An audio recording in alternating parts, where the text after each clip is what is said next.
I blinked. You mean you're giving 2 weeks' notice? No, I mean right now. Then she locked the stockroom door, slid the key underneath it, ripped off her work apron, lit a cigarette, and walked out, leaving me alone to run the entire store. I had no idea how to handle cash deposits. I didn't know half of the procedures. I had been there for only 4 hours. Are you kidding me?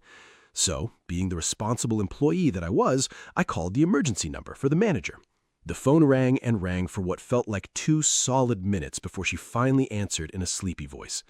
I quickly explained the situation and told her I needed help. She replied, "Hang in there. I'll call the assistant manager and have him come help you." You can probably guess where this is going. The assistant manager never showed up. 2 hours later, I called again. Same story. Then again, and again, and again. We repeated this cycle several more times over the next few hours.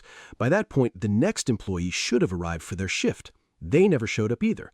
Eventually, the manager simply took her phone off the hook so I couldn't call anymore. That was when I started to panic. I had no other phone numbers. I didn't know anyone who worked there. I couldn't clock out, I couldn't lock up, I couldn't leave, nothing. I was convinced this was how I was going to die.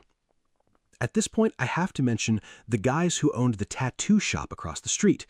They had been stopping by throughout the day for sodas and energy drinks, so they already knew about my situation and had been helping me stay calm. When they noticed I began to panic, they asked what was wrong. I explained everything. Immediately, these absolute legends jumped into action.